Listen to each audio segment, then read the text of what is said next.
नमस्कार दोस्तों, स्वागत है आपका वर्ल्ड इन हिंदी पे। तो दोस्तों, जैसा कि आपको पता है कि नॉर्दर्न अलायंस और तालिबान के बीच एक पीस डील चल रही थी। दोनों ही तरफ से शांति का समझौता किया जाना था। लेकिन अब दोस्तों खबर ये निकल के आ रही है कि ये पीस डील पूरी समाप्त हो चुकी है और इसका परिणाम आ चुका है।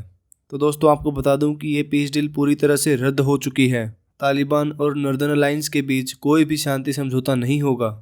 दोनों तरफ से जो शांति का समझौता होना था वो रद्द हो चुका है और आप स्क्रीन पर देख सकते हैं कि इंडिया टुडे ने भी इसे कंफर्म किया है कि पीस डील अब टूट चुकी है। अब हुआ क्या, जैसी ही ये पीस डील टूटी, तालिबान ने अपने सैकड़ों लड़ाके भेज दिए पंजशीर पर कब्जा करने के लिए।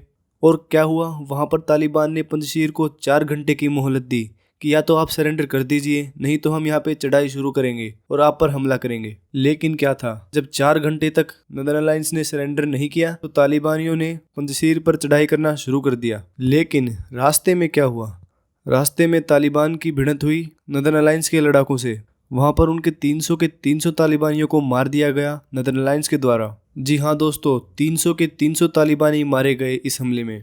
और दोस्तों हैरानी की बात पता है क्या रही, कि नॉर्दर्न अलायंस का एक भी लड़ाका नहीं मारा गया। अब आप कहेंगे कि ये कैसे संभव हो सकता है, तो इसका एक खास कारण हो सकता है जो कि अमरुल्लाह साले ने बताया है। जैसा कि आप स्क्रीन पे देख सकते हैं कि उन्होंने कहा कि जब तालिबानी लड़ाके आ रहे थे पंजशीर पर कब्जा करने के लिए, जब वो चढ़ाई कर रहे थे तो नॉर्दर्न अलायंस के लड़ाके वहीं पर पहले से घात लगाए बैठे थे। पहले से उन्होंने वहां पे एम्बुश लगाया हुआ था और जैसे ही तालिबानी वहां से गुजरे उन्होंने एक भीषण हमला किया उन पर और वहां पर सारे तालिबानी लड़ाकों का सफाया कर दिया। अब आप कहेंगे कि अमरुल्लाह साले तो नॉर्दर्न अलायंस के लीडर हैं, क्या किसी और ने भी इसे कंफर्म किया?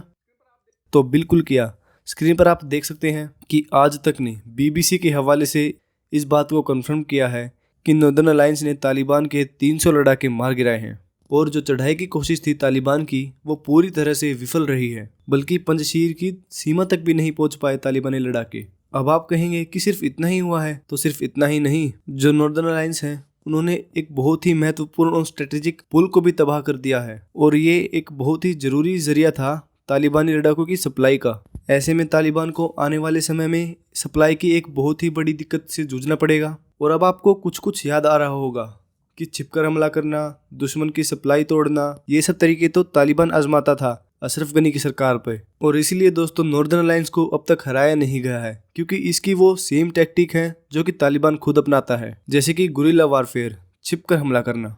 इसके अलावा दुश्मन के हथियार लूट लेना और दुश्मन की सप्लाई तोड़ देना। ऐसे में तालिबान सिर खुजला रहा है कि नॉर्दर्न अलायंस को कैसे रोका जाए, क्योंकि तालिबान को भी पता है कि इन्हें हराने का मौका अभी है। अगले 20-25 दिन के अंदर इन्हें हरा दिया तो हरा दिया, नहीं तो उसके बाद इन्हें हराना लगभग असंभव हो जाएगा, क्योंकि इसके बाद भारत, अमेरिका और अन्य यूरोपियन देश नॉर्दर्न अलायंस को सपोर्ट कर सकते हैं। अभी ये सपोर्ट इसलिए नहीं कर सकते क्योंकि इन्हें अफगानिस्तान में फंसे अपने सभी डिप्लोमेट्स और नागरिकों को वहां से निकालना है। ऐसे में अभी वो रिस्क नहीं लेना चाहते, क्योंकि उन्हें पता है कि अगर तालिबान को इस बात की खबर लग गई कि अमेरिका, भारत या अन्य यूरोपियन देश नॉर्दर्न अलायंस की मदद कर रहे हैं और उसे सपोर्ट कर रहे हैं, तो तालिबान उस देश के नागरिकों को पकड़ेगा और उन्हें सबके सामने मार देगा। तो ऐसे में कोई भी देश ऐसा रिस्क लेने के मूड में नहीं है। लेकिन हाँ, आने वाले कुछ दिनों में जब ये इवैक्यूएशन 100% हो जाएगा, जब पूरी संभावना है कि नॉर्दर्न अलायंस को बाहरी देशों से मदद मिलेगी ही मिलेगी, चाहे इसके लिए भारत, अमेरिका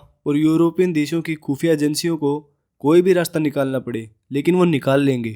और इसीलिए तालिबान को पता है कि उनके पास अभी 20 से 25 दिनों का समय है और इसीलिए अब उसने अपने और ज़्यादा लड़ाके भेज दिए हैं पंजशीर पर कब्जा करने के लिए। और इसीलिए दोस्तों मैं कहूँगा कि आने वाले 15 से 20 दिन बहुत ही ज़्यादा ज़रूरी होने जा रहे हैं तालिबान और नॉर्दर्न अलायंस दोनों के लिए। वहीं बात करें एक और देश रशिया की, तो रशिया का एक बहुत ही बड़ा फेलियर हुआ है दोस्तों, क्योंकि दोस्तों ये पीस डील थी, इसे रशिया ही करा रहा था। और अगर ये पीस डील सफल हो जाती तो ये रशिया के लिए एक बहुत ही बड़ी डिप्लोमेटिक जीत होती। लेकिन अब दोस्तों ये रशिया के लिए एक बहुत ही बड़ा डिप्लोमेटिक फेलियर बन चुका है, क्योंकि इस पीस डील के चक्कर में उसने नॉर्दर्न अलायंस को नाराज किया है, जो कि एक समय पे रशिया का बहुत अच्छा दोस्त हुआ करता था। लेकिन आज वो भी रशिया को एक टेढ़ी नज़र से देख रहे हैं और इसके परिणाम रशिया भुगत सकता है आने वाले समय में। दूसरा ये कि रशिया की इमेज को नुकसान पहुंचा है, क्योंकि दुनिया को पता चला है कि तालिबान, जो कि एक आतंकी संगठन है, कैसे रशिया उसे खुलेआम सपोर्ट कर रहा है। ऐसे में रशिया के लिए इसे एक बड़ा फेलियर माना जा रहा है।